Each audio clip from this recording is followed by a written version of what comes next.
করি, আউলিয়া কেরামদেরকে অপছন্দ করি, তখন বুঝতে হবে আপনি নামাজে দাঁড়াইছেন ঠিক, কিন্তু নামাজে দাঁড়ায়া যেই জবান দিয়ে আপনি কথা আল্লাহর সাথে বলেছেন ওই জবানটা আপনার পবিত্র ছিল না।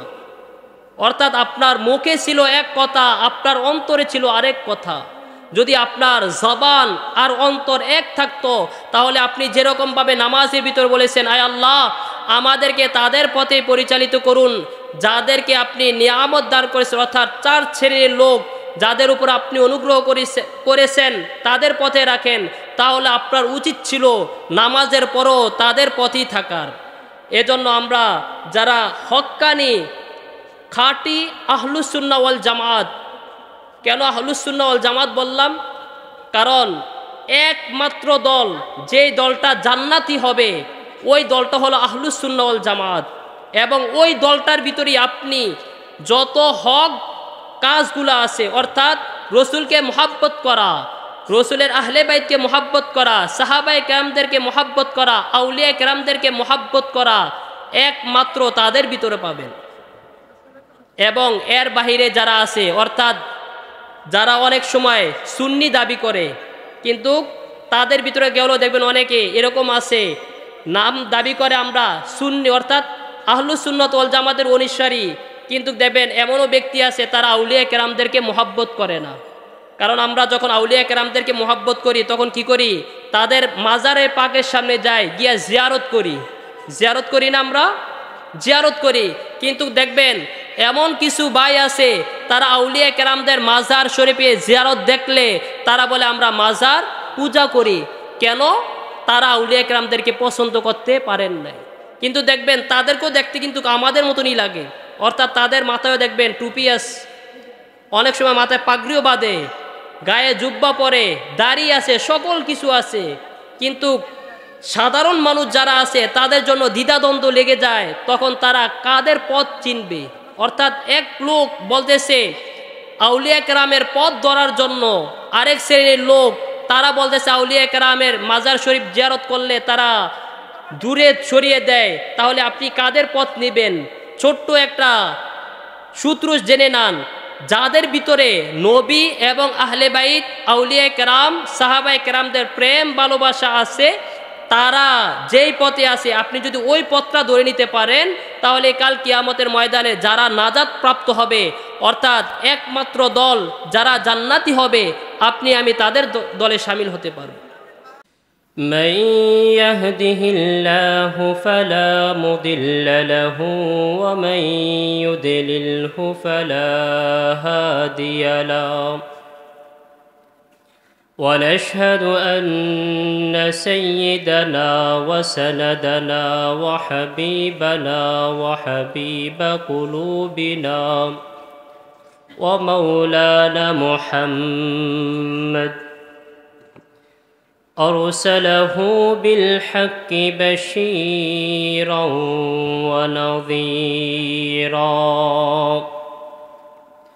وداعيا إلى الله بإذنه وسراجا منيرا.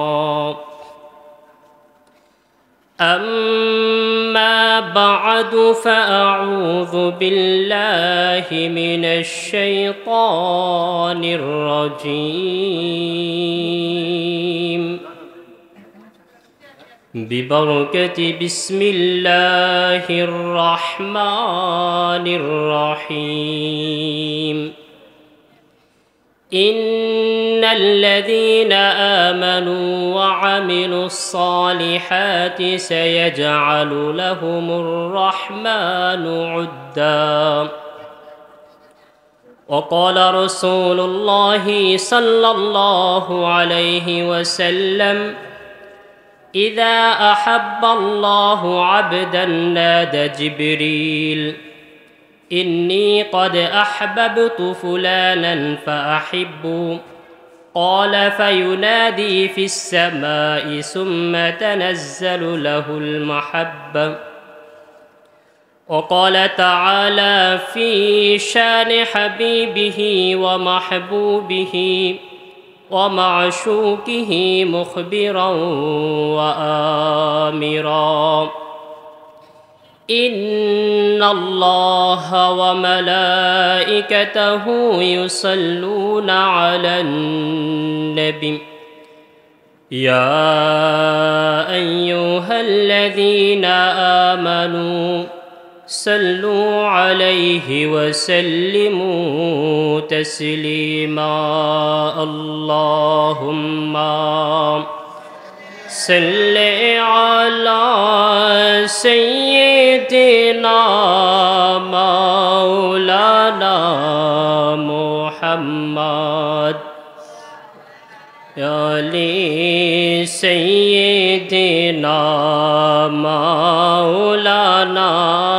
محمد اللهم صل على سيدنا مولانا محمد وعلى آل سيدنا مولانا ذي رحمت کن نظر برحال زارم یا رسول اللہ ذی رحمت کن نظر برحال زارم یا رسول اللہ غریبم بے نوایم خاک سارم یا رسول اللہ اللہم صلی علی سیدنا مولانا وعلى آل سيدنا مولانا আমাদের কি দুরূদ শরীফ পড়তে কষ্ট লাগে? কারণ আমরা যখন দুরূদ ও সালাম পেশ করি তখন যদি আমাদের ভিতর বখিলামি থাকে তাহলে আমরা দুরূদ ও সালাম পেশ করলে যেই ফজিলত ওই ফজিলত থেকে আমরা বঞ্চিত হয়ে যাব। কারণ দুরূদ ও সালাম এমন এক ইবাদত, যে ইবাদত আপনি যদি অন্তরের দিয়ে খেয়াল করে দেখেন যে দুরূদ ও সালামের মর্যাদা কীরকম, তাহলে দেখবেন আপনি আমি যা ইবাদত করি সকল ইবাদতের চাইতে দুরূদ ও সালামের মর্তবা মর্যাদা অতি উত্তম। আমরা তো অনেক সময় দেখা যায় দুরূদ ও সালামের মর্যাদা বুঝি নাই বিদায় আমরা অনেক সময় পড়তে গেলে আমাদের কৃপণতা আসে, আমাদের ভিতরে যেই জজবা থাকার দরকার, যেই প্রেম নবীর প্রেম ভালোবাসা নিয়ে পড়ার দরকার, ওই প্রেম ভালোবাসা আমাদের ভিতরে তখন আসে না। সামান্য যদি আপনি রসুলকে মোহাব্বত নিয়ে রসুলের প্রেম ভালোবাসা নিয়ে আপনি রসুলের উপর দুরূদ ও সালাম পেশ করতে পারেন তাহলে দুনিয়া তো আল্লাহ রসুল সাল্লাল্লাহু আলাইহি ওয়াসাল্লামের নেজা করম, অর্থাৎ আপনি আল্লাহ রসুলের যে নেক নজর ওই নেক নজর পাবেন, পরকালে তো আপনার মুক্তি রয়েছে। যেমনিভাবে একজন হক্কানি আল্লাহর ওলি হজরত শেখ আবু বকর রাদিয়াল্লাহু রহমতুল্লাহ আলাইহি, ওনার জামানার একটা ঘটনা। শেখ শিবলি রহমতুল্লাহ আলাইহি যখন হজরত আবু বকর রহমতুল্লাহ আলাইহির দরবারের পাশ দিয়ে যাচ্ছিলেন, তখন হজরত আবু বকর রহমতুল্লাহ আলাইহি শেখ শিবলিকে দেখে দাঁড়িয়ে গেলেন এবং ওনার সাথে মুআলাকা করলেন, মুসাফা করলেন, কোলাকুলি করলেন এবং ওনার কপালে চুমু খেলেন। তখন ওনার পাশে যে বসা ব্যক্তিরা ছিলেন ওনাকে জিজ্ঞেস করলেন, হুজুর আপনি এবং বাগদাদের সকলেই জানে যে শিবলি একজন মজ্জুব ব্যক্তি, আপনি তার সাথে এরকম আচরণ করলেন, তার কারণটা কি? তখন শেখ শিবলি রহমতুল্লাহ আলাইহির এই আচরণ ওনার সাথে করার কারণে হজরত আবু বকর রহমতুল্লাহ আলাইহি সুন্দর একটা জবাব দিলেন, বলতেছেন, বাবা আমি ওনার সাথে এরকম আচরণ আমার নিজ থেকে আমি করি নাই, কেননা আমি গত রাতে স্বপ্নে দেখছি যখন আমি রসুল সাল্লাল্লাহু আলাইহি ওয়াসাল্লামের দরবারে উপস্থিত ছিলাম তখন শেখ শিবলি রসুলের পাশ দিয়ে যখন যাচ্ছিলেন, রসুলের দরবারে যখন উপস্থিত হলেন, তখন আল্লাহ রসুল সাল্লাল্লাহু আলাইহি ওয়াসাল্লাম শায়েখ শিবলির সাথে মুআনাকা কোলাকুলি করলেন এবং ওনার কপালে চুমু খেলেন। তখন আমি আল্লাহ রসুল সাল্লাল্লাহু আলাইহি ওয়াসাল্লামকে জিজ্ঞাসা করলাম, ইয়া রসুল আল্লাহ, ইয়া হাবিব আল্লাহ, আপনি যার সাথে কোলাকুলি করলেন, যার কপালে চুমু খেলেন, জগতের সকলে জানে সে মজ্জুব, কিন্তু তার এরকম হওয়ার পরও আপনি তার সাথে এরকম আচরণ করলেন, এর কারণটা কি? তখন আল্লাহ রসুল সাল্লাল্লাহু আলাইহি ওয়াসাল্লাম সুন্দর একটা জবাব দিয়ে দিলেন। বললেন, হে আবু বকর, তোমরা দুনিয়ার সকল মানুষ জানে যে শিবলি একজন মজ্জুব ব্যক্তি, সে একজন পাগল, কিন্তু সে একটা আমল করে, যে আমলের কারণে আমি তার সাথে এরকম একটি আচরণ করলাম। তখন হযরত আবু বকর রহমতুল্লাহ আলাইহি বললেন, ইয়া রাসূল আল্লাহ, ইয়া হাবিব আল্লাহ, তার কি এরকম আচরণ দেখে আপনি তার সাথে এরকম কাজটা করলেন? তখন আল্লাহ রসুল সাল্লাল্লাহু আলাইহি ওয়াসাল্লাম বললেন, হে আবু বকর, শিবলি প্রত্যেক নামাজের পর কোরআনে কারিমে সূরা তাওবার শেষের আয়াত, লাকাদ জাআকুম রাসূলুম মিন আনফুসিকুম আজিজুন আলাইহি মা আনিতুম হারিস, এই আয়াতটা পাঠ করে আমি নবী মুস্তাফার উপরে সে দুরূদ পড়ে, এজন্য আমি রসুল তাকে এরকম মোহাব্বত করলাম। এবং আল্লাহ রসুল সাল্লাল্লাহু আলাইহি ওয়াসাল্লামের দুরূদ সালাম রসুলের উপর প্রেরণ করলে, তিরমিজি শরীফের একখান হাদিস রয়েছে, আল্লাহ রসুল সাল্লাল্লাহু আলাইহি ওয়াসাল্লাম বলতেছেন, যে ব্যক্তি আমার উপর বেশি বেশি দুরূদ ও সালাম পেশ করবে, কাল কিয়ামতের ময়দানে সেই ব্যক্তি আমার নিকটতম থাকবে। যেই নবীর শান কুল কায়নাতের ভিতরে সকল কিছুর চাইতে শ্রেষ্ঠ, যেই নবীকে আল্লাহ তাআলা সৃষ্টি না করলে কুল কায়নাতের কিছুই সৃষ্টি করতেন না, যেই নবীর কারণে এত কিছু আল্লাহ তাআলা করলেন, এত শান শৌকত আমাদেরও বাড়িয়ে দিলেন। আমরা শুধু আমাদের নবীর উম্মত হওয়ার কারণে আমাদের পূর্বে যত আম্বিয়ায়ে কেরাম ছিলেন, ওনাদের যত উম্মত ছিলেন, তাদের চাইতেও শ্রেষ্ঠ বলে ঘোষণা করলেন আমাদের যেই নবীর কারণে। আর ওই নবীর উপর যদি আমরা দুরূদ ও সালাম পেশ করতে না পারি, তাহলে আমাদের মতো হতভাগা আর কেউ হতে পারে না।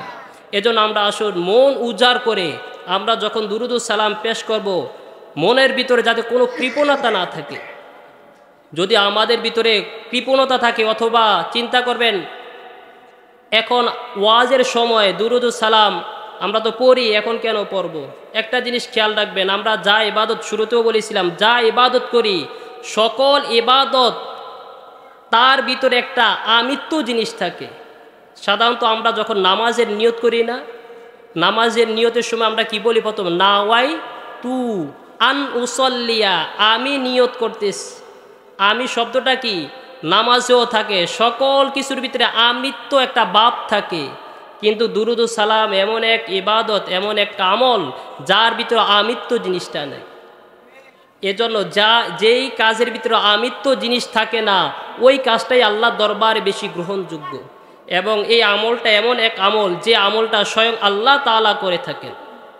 আপনি আমি তো অনেক সময় করি না, কিন্তু দুরূদ ও সালাম এমন এক আমল, যে আমল কিয়ামত হয়ে যাবে, অর্থাৎ আমরা মানুষ আজকে আসি, কালকে নাও থাকতে পারি, একদিন দুই দিন, এমন দিন দিন যত যাবে মানুষ তত কিয়ামতের নিকটবর্তী হবে, সকল মানুষ ধ্বংস হয়ে যাবে, সকল কিছু শেষ হয়ে যাবে। মানুষ যখন থাকবে না, তখন কিন্তু আল্লাহকে ডাকার মতন কেউ থাকবে না। কিন্তু রসুলের দুরূদ এমন এক ইবাদত, মানুষ থাকলে আল্লাহর ইবাদত হয়, আল্লাহ তাআলাকে স্মরণ করে। যারা আল্লাহর সৃষ্টি যতদিন থাকবে, আল্লাহকে ততদিন আল্লাহ তাআলার স্মরণের ব্যক্তি থাকবে। কিন্তু যখন আল্লাহ তাআলার কোনো সৃষ্টি থাকবে না, তখন আল্লাহ তাআলার জিকির আর থাকবে না, তখন বন্ধ হয়ে যাবে। কিন্তু দুরূদ ও সালাম এমন এক ইবাদত, যখন সকল কিছু ধ্বংস হয়ে যাবে, তখন দুরূদ ও সালাম তখনও জারি থাকবেন।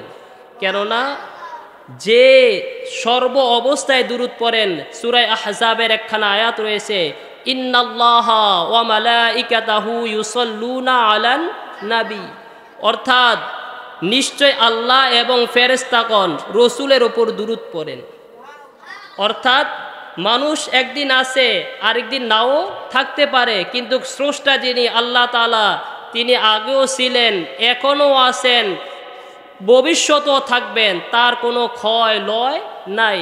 অর্থাৎ আমার স্রষ্টা আল্লাহ তাআলা যতদিন আছেন ততদিন দুরুদ ও সালাম জারি থাকবেন। এজন্য যাতে আমরা এই আমলটা মনোযোগ সহকারে করতে পারি, আল্লাহ তাআলা যেন সেই তৌফিক দান করেন। এজন্য আমরা রসুলের মহব্বত নিয়ে আমরা একটু দুরুদ ও সালাম পেশ করি। আল্লাহুম্মা সাল্লি আলা সাইয়্যিদিনা মাওলানা ওয়া আলা আলি সাইয়্যিদিনা মাওলানা আশেখ হইয়া পর দুরুদ, আরে মাশুকে সোনার মদিনায়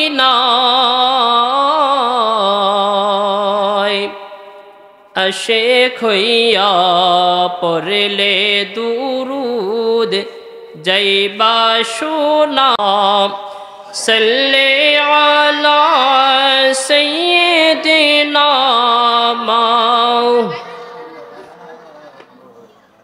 ওয়া আলা আলি সাইয়্যিদিনা মাওলানা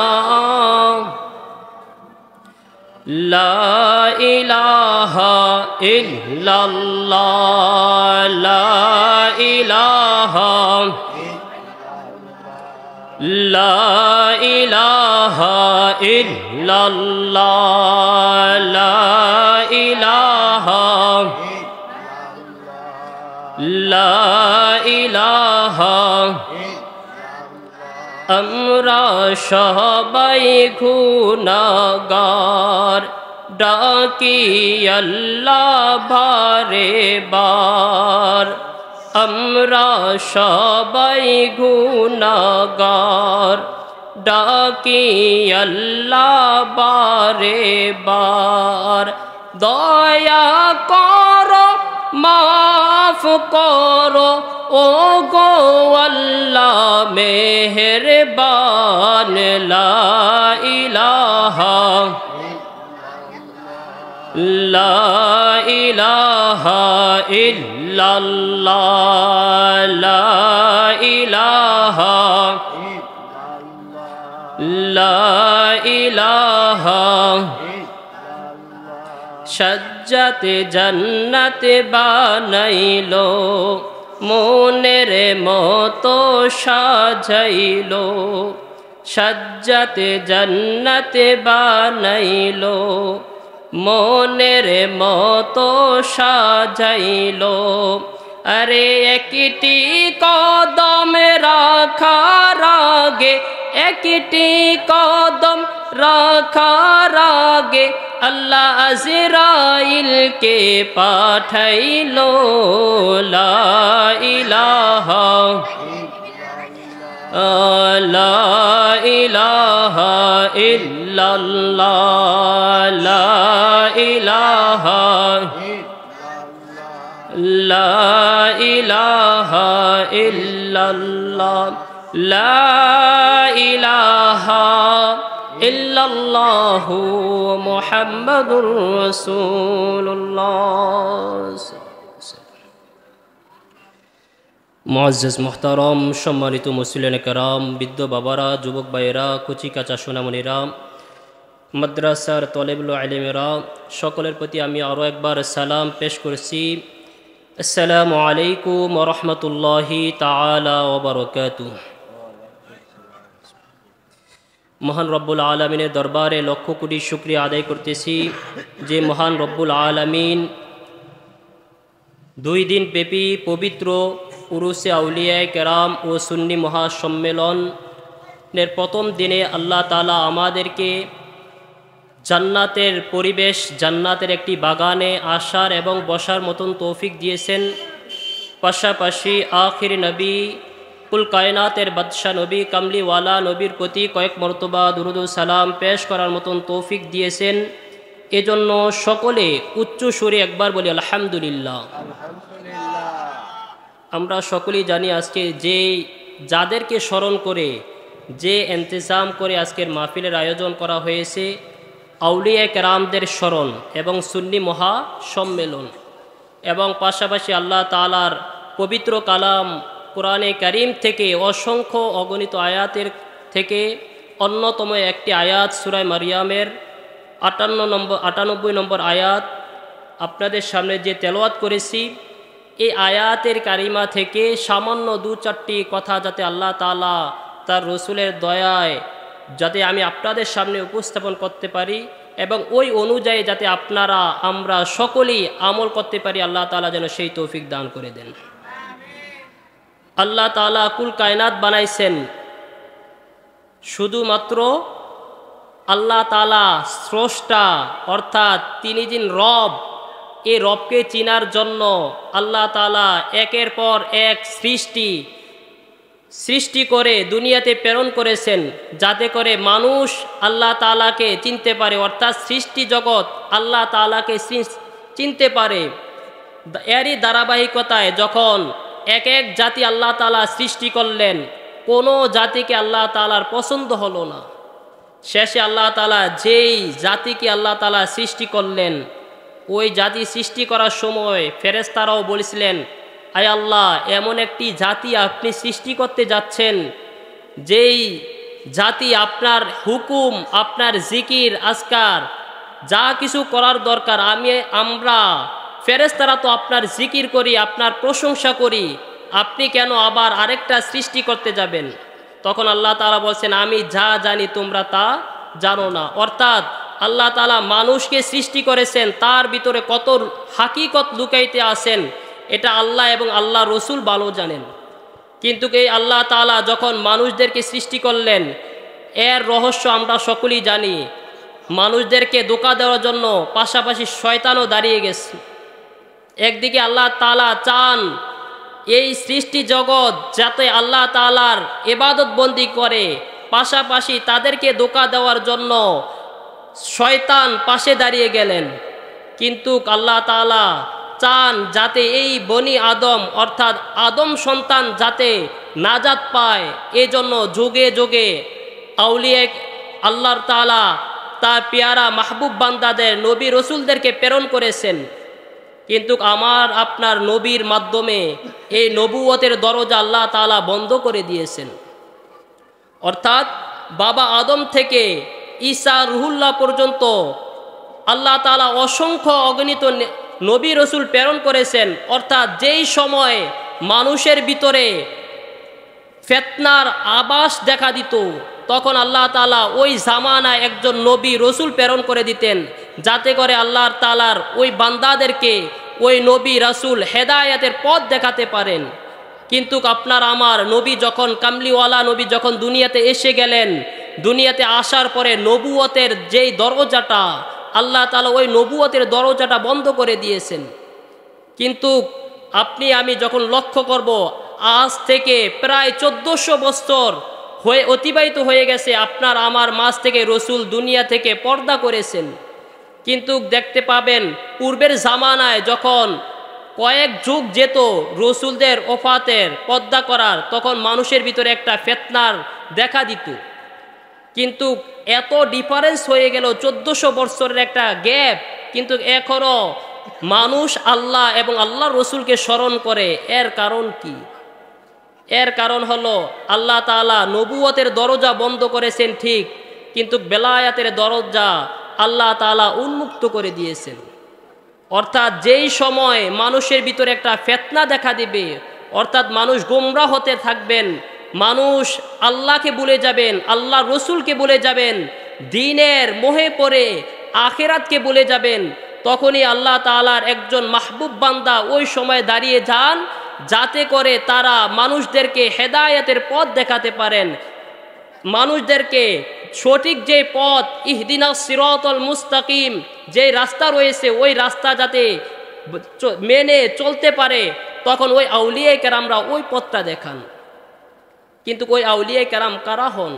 তারা হলে তাদের শান, তাদের মর্যাদা কীরকম হন?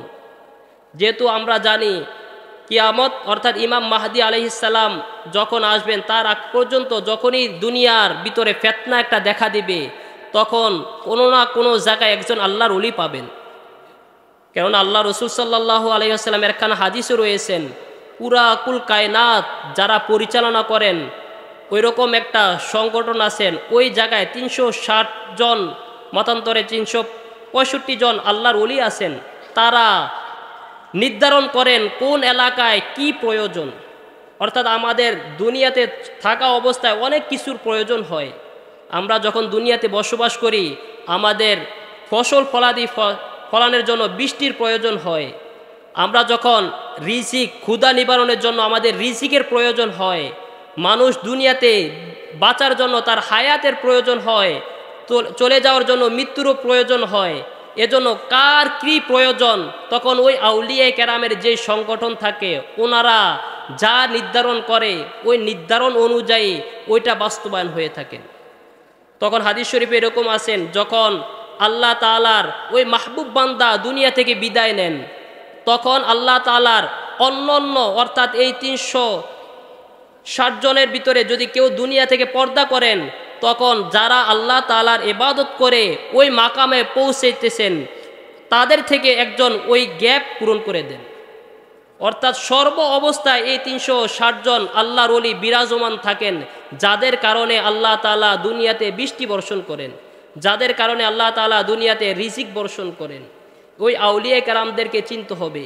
এজন্য আল্লাহ তাআলা বলেছেন, সূরা মারিয়ামের একখানা আয়াত রয়েছেন, যে আয়াতের ভিতরে বলছেন আল্লাহ তাআলা, ইন্নাল্লাযীনা আমানু ওয়া আমিলুস সালিহাতি সায়াজআলু লাহুমুর রহমানু উদ্দা। আল্লাহ তাআলা বলতেছেন নিশ্চয়ই যারা ঈমান আনে, অর্থাৎ খেয়াল রাখবেন আউলিয়া কেরাম কারা হয়, তাদের নিদর্শন কি। তাদের নিদর্শন তো আপনারা কোরআনে কারিম থেকে তাদের নিদর্শন পেয়ে যাবেন। আল্লাহ তাআলা এই সূরা আয়াতের ভিতর বলতেছেন ইন্নাল্লাযীনা আমানু, নিশ্চয় যারা ঈমান আনে। অর্থাৎ আউলিয়া কেরাম হওয়ার জন্য একটা শর্ত হলো কি, ঈমান আনা। একটা শর্ত কি, ঈমান আনা। তখন ঈমান আনলেই চলবে না। আল্লাহ তাআলা বলতেছেন যারা ঈমান এনেছে এবং সৎ উত্তম কাজ, সালিহিন উত্তম কাজ যারা করেছে, ওয়া আমিলুস সালিহাত অর্থাৎ উত্তম কাজ, অর্থাৎ আল্লাহ তাআলার যে বিধিবিধান রয়েছে ওই বিধিবিধান যারা মান্য করেছে, খুব শীঘ্রই দয়াল আল্লাহ তাআলা তাদের ভালোবাসা মানুষদের ভিতরে, অর্থাৎ আল্লাহ তাআলা ভালোবাসবেন এবং দুনিয়াতে যারা আছেন তারাও তাদেরকে ভালোবাসবেন।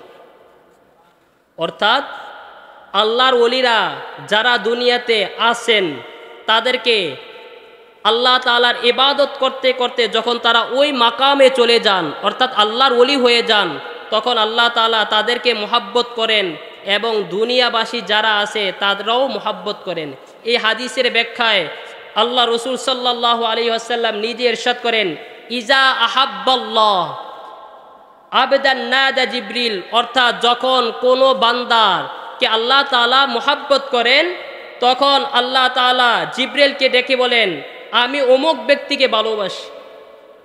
অর্থাৎ আপনাকে যখন আল্লাহ তাআলা মুহাব্বত করবেন, আপনাকে বলতে কারা, যারা আউলিয়া কেরাম। আপনি যদি আউলিয়া কেরাম হন আপনাকেও আল্লাহ তাআলা কি করবেন, মুহাব্বত করবেন। কারণ আমরা যারা উপস্থিত আছি আমরা কিন্তু সকলে আউলিয়া কেরাম হতে পারবো না, কারণ এটা অনেক উপরের মাকাম। কারণ ইন্নাল্লাযীনা আমানু, ইমানদার সবাই, কিন্তু সকল ইমানদার আউলিয়া কেরাম হতে পারে না, কারণ আউলিয়া কেরাম হওয়ার জন্য মাকাম রয়েছে। একটা ছোট্ট একটা উদাহরণ দিলে বুঝবেন।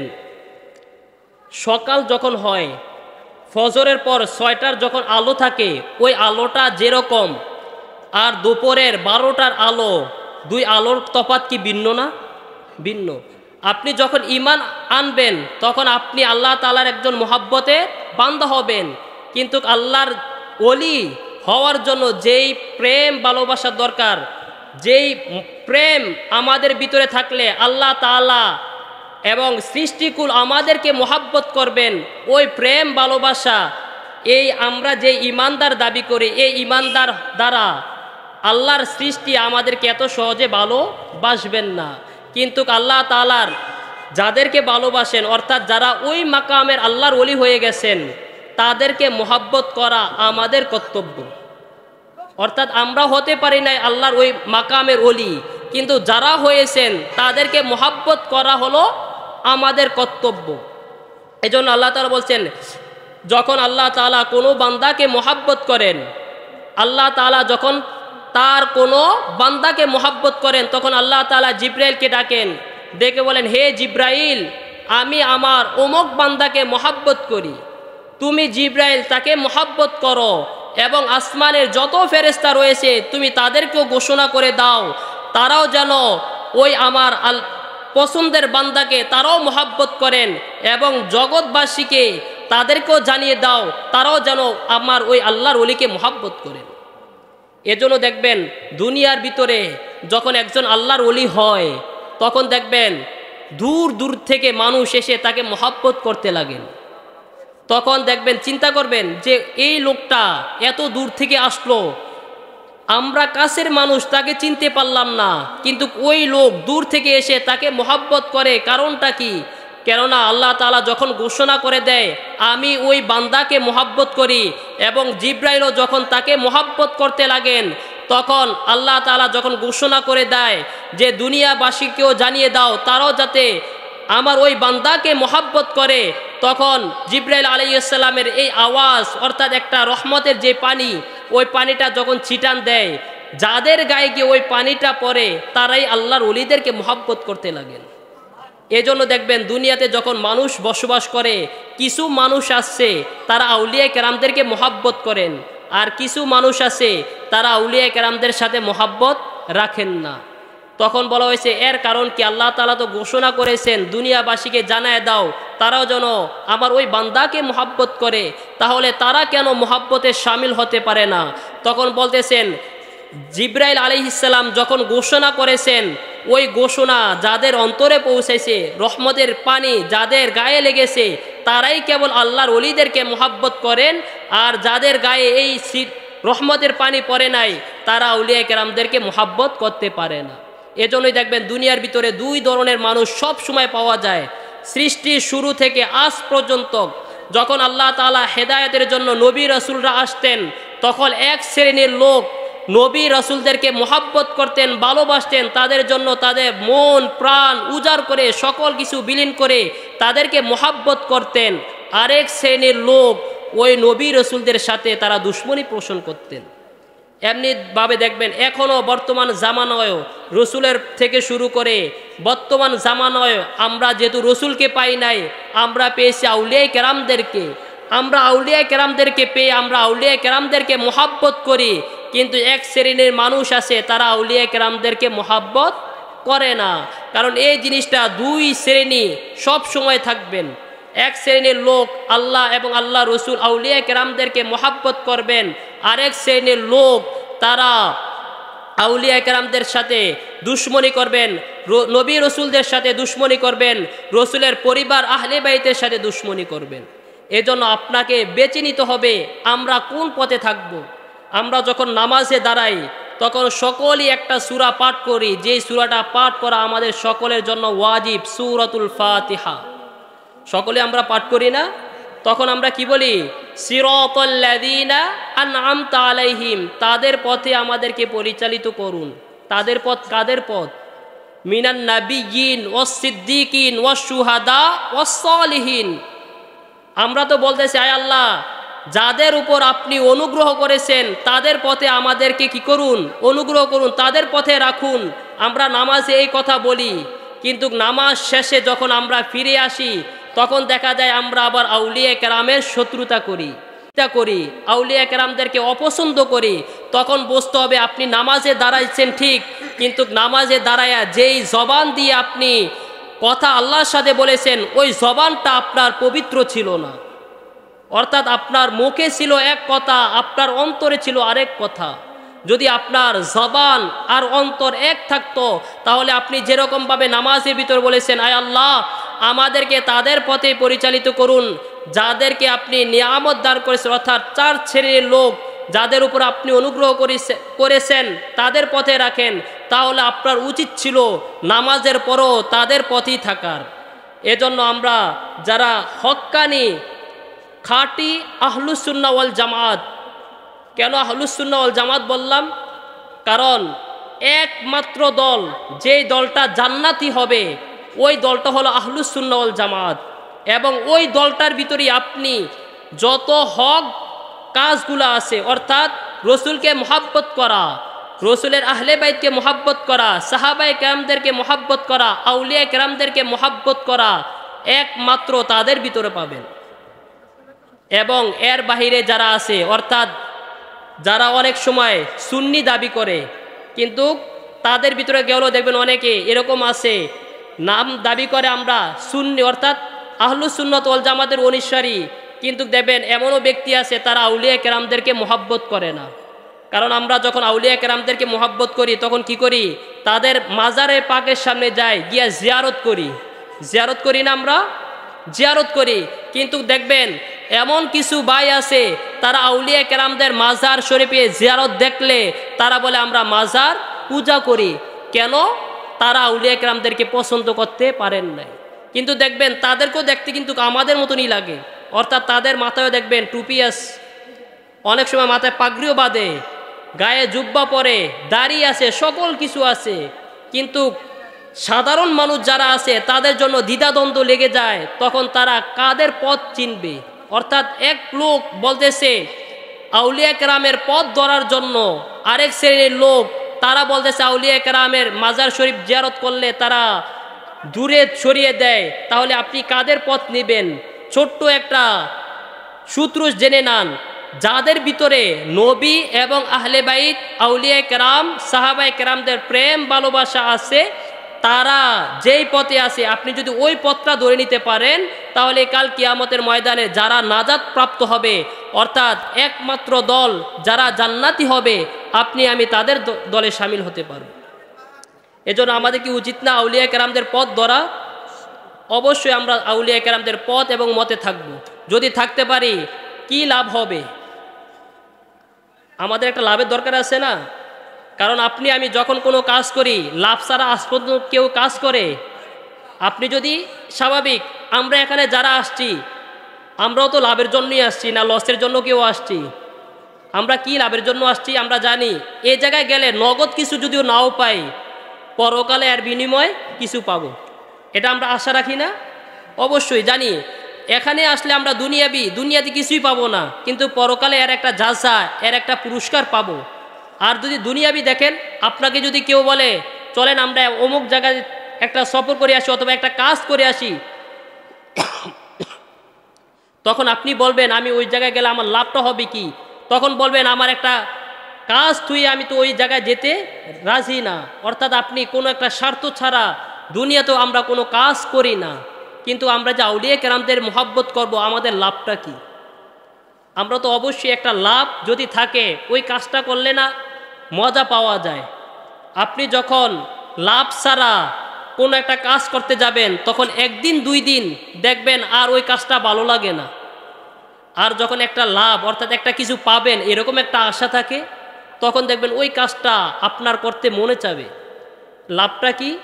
লাভটা হলো আমরা আল্লাহ তাআলা যেই বিধান আমাদেরকে দিয়েছেন, আল্লাহ তাআলার হুকুম মানার জন্য আমরা কি আদৌ ওই হুকুম আদায় করতে পারি? আল্লাহ তাআলার হুকুম ছিল, আমরা চাচ্ছি আল্লাহ তাআলার হুকুম ছিল কি আমরা যাতে আল্লাহ তাআলার হুকুম পরিপূর্ণভাবে আদায় করি। অর্থাৎ আল্লাহ তাআলার হুকুম ছিল আমরা যাতে আল্লাহ তাআলার ইবাদত বন্দি করি, আল্লাহ তাআলা যেই কাজ যেই আদেশ দিয়েছেন ওই কাজ ওই আদেশ যাতে আমরা পরিপূর্ণভাবে আদায় করি। কিন্তু দেখা যায় আমরা দুনিয়াবি ঝামেলার কারণে আমরা ওই কাজ করতে পারি না। কিন্তু যদি কাল কিয়ামতের ময়দানে আল্লাহ তাআলা বলেছেন মানুষের জাররা জাররা হিসাব হবে, অর্থাৎ কোনো বিষয়ে ছাড় দেওয়া হবে না। কিন্তু যখন আমরা আউলিয়া কেরামদেরকে মোহাব্বত করব, অর্থাৎ আউলিয়া কেরামদেরকে যখন আমরা মোহাব্বত করব, এর জাযা কাল কিয়ামতের ময়দানে আল্লাহ রসুল সাল্লাল্লাহু আলাইহি ওয়াসাল্লামের একখান হাদিস রয়েছেন, যে হাদিসটা হলো একবার এক সাহাবী আল্লাহ রসুলকে জিজ্ঞেস করলেন, ইয়া রসুল আল্লাহ, ইয়া হাবিব আল্লাহ, কিয়ামত কখন হবে? অর্থাৎ একজন সাহাবী এসে বললেন, ইয়া রসুল আল্লাহ, কিয়ামত কখন হবে? তখন রসুল জবাব দিলেন, তুমি কিয়ামত দিন হবে এই জন্য পেরেশান হয়ে গেছো, তুমি কি আমল করছো এমন কিয়ামতের জন্য কি প্রস্তুতি নিয়েছো যে তুমি কিয়ামত কবে হবে জিজ্ঞেস করতেছো। তখন ওই সাহাবী বললেন, ইয়া রাসূলুল্লাহ, ইয়া হাবিবাল্লাহ, আমার এমন কোনো কাজ নাই যে কাজের ভরসায় আমি নাজাত পেতে পারি, এমন কোনো আমার আমল নাই। অর্থাৎ এক হাদিসে এরকম আছে, আমার না নামাজ আছে, না রোজা আছে, না সদকা আছে, অর্থাৎ আমার কিছু নাই, তবে আমার ভিতরে একটা গুণ আছে, সেটা হলো আমি আল্লাহ এবং আল্লাহর রসুলকে মহাব্বত করি। তখন আল্লাহ রসুল সাল্লাল্লাহু আলাইহি ওয়াসাল্লাম বলতেছেন, তুমি যাকে মহাব্বত করবে কাল কিয়ামতের ময়দানে তোমারও হাসর হবে তার সাথে। অর্থাৎ আপনি যদি আউলিয়া কেরামদেরকে মহাব্বত করেন, কাল কিয়ামতের ময়দানে যখন আপনি একটা নেকের জন্য আটকিয়ে যাবেন, অর্থাৎ আল্লাহ তাআলার বিধান ছিল নামাজ আদায় করা, কিন্তু দুনিয়াবি জায় জামেলার কারণে আপনার নামাজ ছুটে গেছে, দেখবেন কাল কিয়ামতের ময়দানে যখন আল্লাহ তাআলা আপনাকে পাকড়াও করবেন, ধরবেন, তুমি কেন আমার হুকুম লঙ্ঘন করলে, তুমি কেন আমার হুকুম ছেড়ে দিলে, যখন আমরা আটকিয়ে যাব কাল কিয়ামতের ময়দানে, তখন দেখবেন আপনি যদি কোনো আল্লাহর ওলিকে মোহাব্বত করে থাকেন, তাহলে ওই আল্লাহর ওলি আপনার জন্য আল্লাহ দরবারে সুপারিশ করবেন।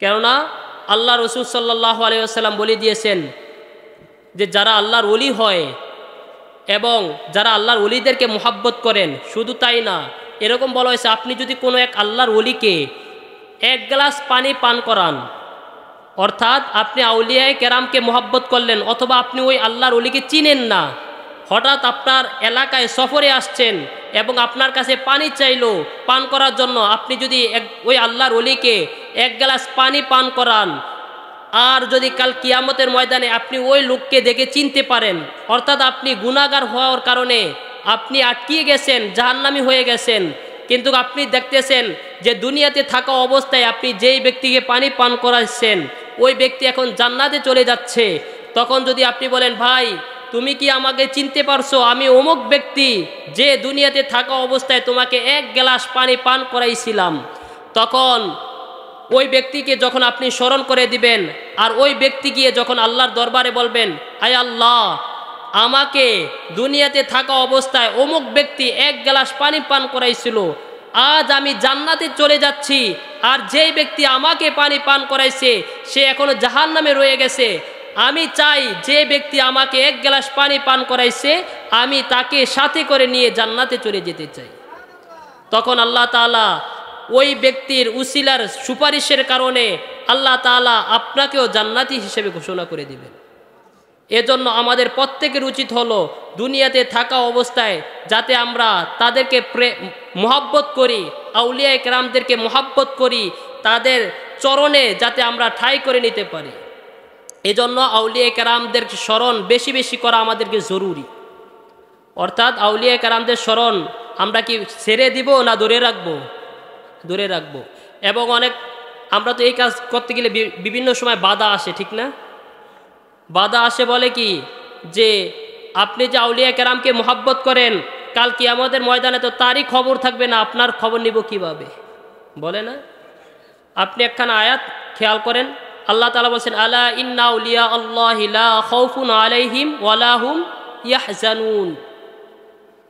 আল্লাহ তাআলা বলতেছেন, সাবধান, সতর্ক করে বলতেছেন, নিশ্চয়ই যারা আল্লাহর ওলি হয়ে যায়, অর্থাৎ আল্লাহর ওলি যারা হয়ে যায় তাদের না কোনো ভয় আছে, না কোনো চিন্তা আছে।